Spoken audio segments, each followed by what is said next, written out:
नमस्कार दोस्तों, स्वागत है आपका आपके अपने चैनल कॉमर्स 6 में। एस्थेट की सीरीज हमने स्टार्ट की हुई है। एस्थेट के साथ साथ नेट के लिए भी रेलिवेंट है। काफ़ी सारे इंपॉर्टेंट टॉपिक मैंने करवाए हैं और लास्ट 2-3 वीडियो से मैं आपको फॉरेन ट्रेड के बारे में बता रही हूँ। उसके कुछ करेंसी के बारे में बताया मैंने, बिजनेस के बारे में बताया, फॉरेन एक्सचेंज मार्केट के बारे में बताया। आज मैं आपको बताऊंगी थ्योरी ऑफ इंटरनेशनल ट्रेड।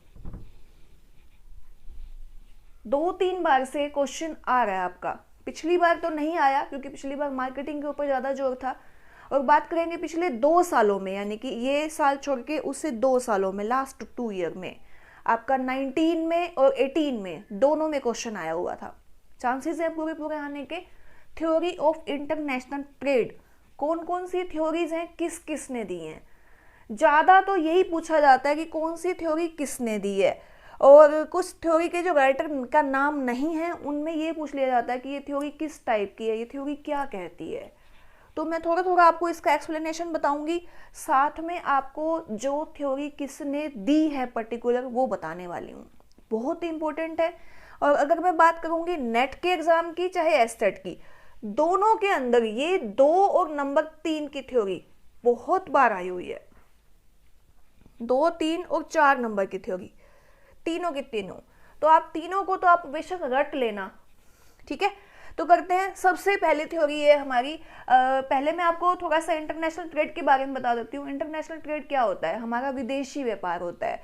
जब हम किसी विदेश में, किसी दूसरी कंट्री के अंदर अपना एक्सपोर्ट करते हैं या वहाँ से कुछ मंगवाते हैं तो हम इम्पोर्ट करते हैं, तो फिर उस बिजनेस को हम लोग इंटरनेशनल ट्रेड बोलते हैं। और इंटरनेशनल ट्रेड की कुछ थ्योरीज होती हैं, कुछ ऐसे कंसेप्ट होते हैं कि मतलब हमें जो बहुत ज़्यादा बेनिफिट मिलेगा तभी हम दूसरे देश से कुछ मंगवाएंगे या फिर उनको कुछ भेजेंगे। तो उसके लिए जो थ्योरी है, सबसे पहली, अगर जनरली हम लोग, सबसे पुरानी 300 सालों से पुरानी थ्योरी है हमारी, थ्योरी ऑफ मर्केंटाइलिज्म की। मर्केंटाइलिज्म क्या कहता है? बिजनेस करो, आपको इसी से कोई मतलब नहीं है कि आपको क्या चीज़ सस्ती मिल रही है, क्या महंगी मिल रही है, क्या है। अगर आपके पास जो सामान एक्स्ट्रा है, जो सामान आपके पास ज़्यादा है, आप उसको एक्सपोर्ट करो। चाहे आप अपने देश में उसको कम यूज़ कर लो, लेकिन आप उसको एक्सपोर्ट करो। क्यों करो? जिस देश के अंदर एक्सपोर्ट ज़्यादा होगा उस देश में फॉरेन करेंसी ज़्यादा होगी, उस देश की फॉरेन करेंसी, उसका फॉरेक्स ज़्यादा होगा।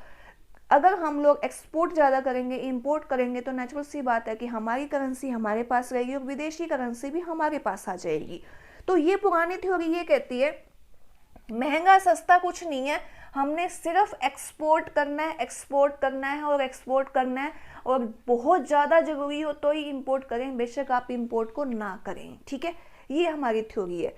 नंबर 2 थ्योरी है हमारी cost of advantage. Cost of advantage की थ्योरी हमने किसने दी थी हमें? तो ये दी थी जी 1776 के अंदर एडम स्मिथ, जिसको इकोनॉमिक्स का फादर भी बोला जाता है। आप जानते होंगे इसके बारे में। हम लोग जब इकोनॉमिक्स को पढ़ते हैं तो हम कहते हैं ना कि who is father of economy, अर्थशास्त्र के पिता कौन है? तो अर्थशास्त्र के पिता हैं जी हमारे एडम स्मिथ। और एडम स्मिथ ने वेल्थ ऑफ नेशन के नाम से एक बुक लिखी थी 1776 के अंदर। उस बुक के अंदर उसने क्या कहा कि फ्रीडम ऑफ कॉमर्स, बिजनेस के बारे में बताया हुआ है, कॉस्ट ऑफ एडवांटेजेस। हमें अगर कुछ भी क्या बाजार से, हमें अगर कुछ भी विदेशों से सस्ता मिलता है कॉस्ट में, तो हम उसको मंगवा लें, चाहे वो हमारे देश में है।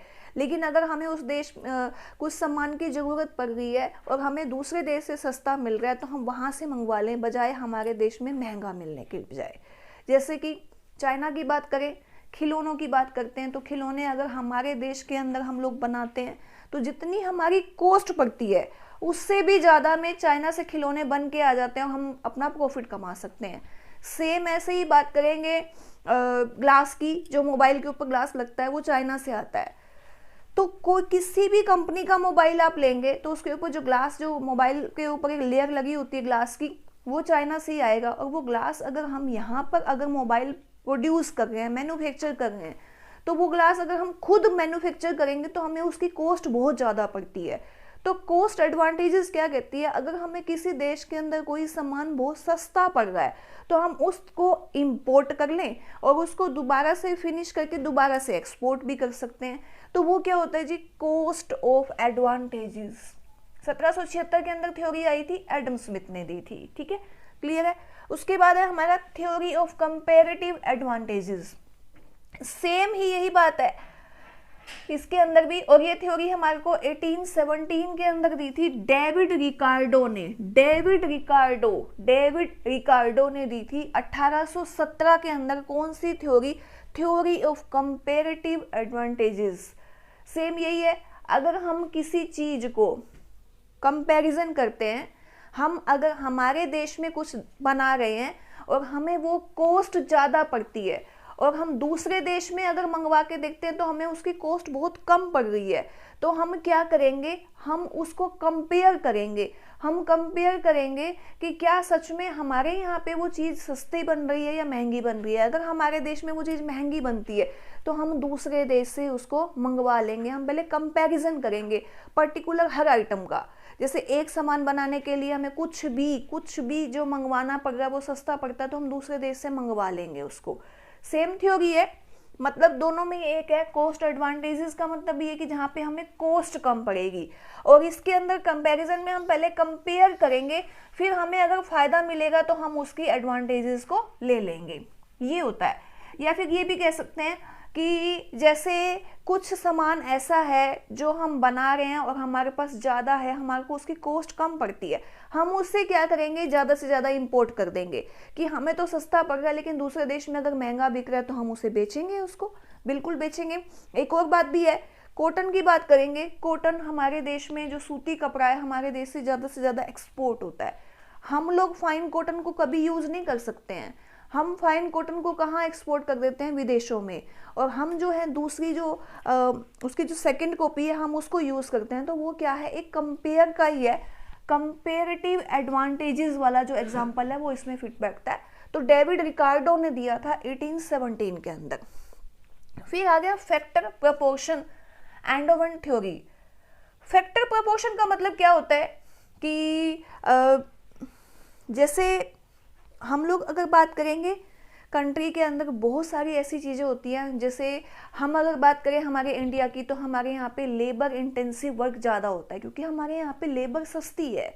हम कुछ भी बनाते हैं तो हमें लेबर आसानी से मिल जाती है। यही बात करेंगे अगर अमेरिका जैसे में किसी भी दूसरे देश की बात करेंगे तो वहाँ पर कैपिटल इंटेंसिव वर्क होते हैं। कैपिटल इंटेंसिव वर्क से अगर हम कोई मान लो टेक्नोलॉजी की बात करेंगे, कोई मशीनरी की बात करेंगे, हम इंपोर्ट करेंगे वहाँ से तो हमें सस्ती पड़ेगी, और अगर हम यहाँ पर उस मशीन को प्रोड्यूस करते हैं तो वो मशीन हमें महंगी पड़ती है। क्यों? क्योंकि हमारे यहाँ पे लेबर इंटेंसिव वर्क ज़्यादा होता है, कैपिटल इंटेंसिव वर्क कम होता है। तो अगर हम लेबर से रिलेटेड कोई भी काम है जिसमें हमें मजदूरों की बहुत ज़्यादा ज़रूरत है और वो काम हम बहुत सस्ते में निपटा लेंगे, जबकि वही काम अगर अमेरिका में किया जाए तो अगर लेबर की ज़्यादा ज़रूरत है तो वहाँ पर लेबर ज़्यादा महंगी पड़ती है। तभी तो हमारे देश के लोग हैं वहाँ पर लेबर वर्क करने के लिए दूसरे देशों में जाते हैं, क्योंकि लेबर जो कॉस्ट है वो हमारे देश में कम है और दूसरे देशों में लेबर कॉस्ट ज़्यादा होती है। तो ये हो गया जी फैक्टर कॉस्ट का। फैक्टर प्रोपोर्शन एंडोवन थ्योरी जिसको बोला जाता है। एंडोवन थ्योरी के अंदर लेबर इंटेंसिव और हमारा जो कैपिटल इंटेंसिव है वो देखा जाता है कि हम कौन से वर्क को काम किस हिसाब से काम करेंगे।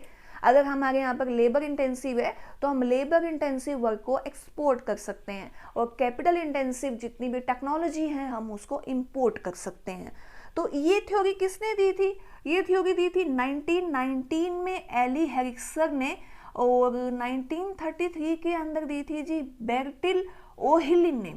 ओहिलिन OHLIN ओहिलिन ने दी थी। ठीक है, इसका एक पैराडॉक्स भी है, लियोनटेल पैराडॉक्स बोला जाता है जिसको थ्योरी नहीं है, विरोधाभास है। पैराडॉक्स का मतलब क्या होता है? विरोधाभास, यानी कि एक्सेप्शनल। एक्सेप्शनल का मतलब क्या हो गया कि जैसे मैं ये कहूँ कि अभी मैंने एग्जांपल दिया था अमेरिका वाला कि अमेरिका के अंदर कैपिटल इंटेंसिव वर्क होता है, टेक्नोलॉजी बहुत सुपर फास्ट है हर देश के अंदर, और हमारे यहाँ पे लेबर इंटेंसिव वर्क ज़्यादा होता है। लेकिन बाहर की कंपनियां, विदेशी कंपनियां, इवन अमेरिका की कंपनियां भी हमारे यहाँ पर आकर लेबर इंटेंसिव वर्क करना शुरू कर देती हैं। क्यों? क्योंकि उनको लगता है कि हमारे देश की पॉपुलेशन ज़्यादा है, हमारे यहाँ की परचेजिंग पावर ज़्यादा है, तो अगर हम वहाँ पर लेबर इंटेंसिव वर्क करेंगे, यहाँ पर कंपनियाँ आके अपना लेबर रिगार्डिंग काम करती हैं, वो ज़्यादा प्रॉफिट कमाती हैं। तो ये हो गया जी लेबर इंटेंसिव की। अमेरिका जैसी कंपनी टेक्नोलॉजी वाले काम ना करके लेबर इंटेंसिव काम करने लग जाए प्रॉफिट ज़्यादा कमाने के लिए, तो वो क्या हो जाएगा, विरोधाभास हो जाएगा। वो विरोधाभास किसने दिया था 1951 में? इन दोनों ने ही दिया था, एली हेक्सन ने और बर्टिल ओली ने।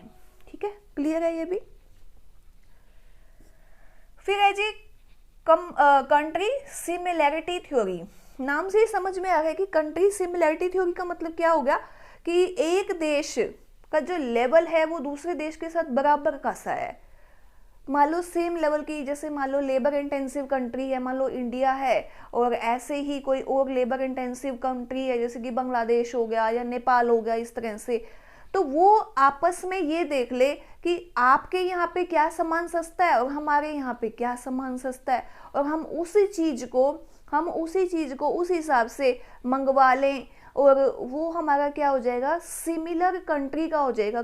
जो कंट्री जो है हमारी सिमिलर है, लेकिन हमारे देश में जैसे मान लो जैसे पाकिस्तान वाली बात हो जाती है, पाकिस्तान में मसाले सस्ते मिलते हैं, हमारे यहाँ पे लाल मिर्च बहुत ज़्यादा सस्ती है, तो लाल मिर्च हमारे यहाँ पे बहुत ज़्यादा एक्सपोर्ट होती है, और बाकी जो स्पाइसेस हैं वो पाकिस्तान से आते हैं, ड्राई फ्रूट है अफगानिस्तान से आता है। इस तरह से बहुत सारी ऐसी चीज़ें हैं जो बराबर के लेवल के, सेम लेवल के जो कंट्रीज़ होती हैं, तो वो ये देख लेती हैं जिस देश में जिस चीज़ का पर्टिकुलर उत्पादन ज़्यादा होता है तो वो उस चीज़ का क्या करती हैं, एक्सपोर्ट कर लेती हैं। जिस चीज़ का उत्पादन कम होता है तो वो दूसरी आसपास की कंट्री से उसको इम्पोर्ट कर लेती हैं। ये थ्योरी किसने दी थी? स्टफिन बी लिंडो ने। ठीक है, ये है जी इसका मेन जो थ्योरीज थी। और अगर मैं बात करूंगी 3 थ्योरी, 2 नंबर, 3 नंबर और 4 नंबर। कॉस्ट ऑफ एडवांटेज 1776 के अंदर एडम स्मिथ ने, थ्योरी ऑफ कंपैरेटिव एडवांटेजेस 1816 में डेविड रिकार्डो, और फैक्टर प्रोपोर्शन की दी थी 1919 में एली हेक्सर और 1933 में ब्रेटिल ओलिन ने। ठीक है, ध्यान रखिएगा, बहुत इंपॉर्टेंट टॉपिक है, हर साल क्वेश्चन आए हुए हैं। पिछले साल में क्वेश्चन नहीं आया था, मार्केटिंग के क्वेश्चन ज़्यादा थे, लेकिन फिर भी इतना इंपॉर्टेंट टॉपिक है।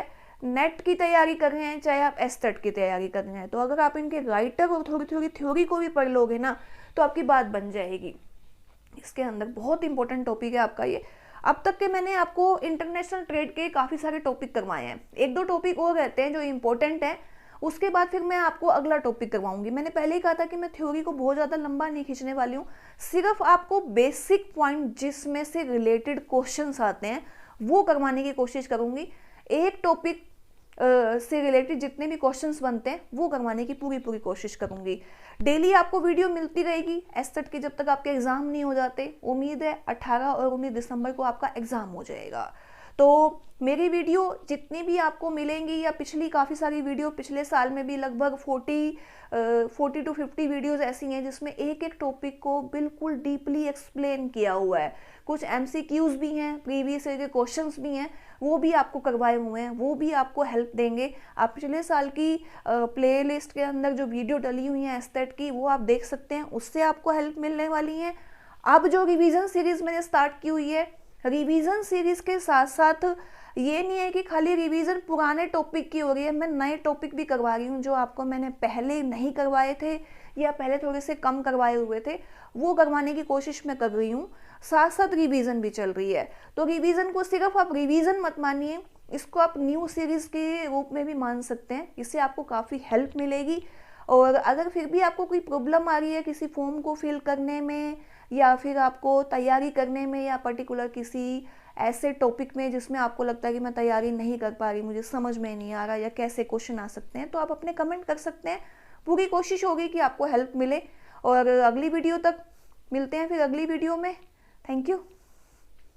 चैनल को अगर आपने सब्सक्राइब किया है तो अच्छी बात है, अगर आपने अभी तक भी चैनल को सब्सक्राइब नहीं किया तो आप चैनल को सब्सक्राइब कर सकते हैं।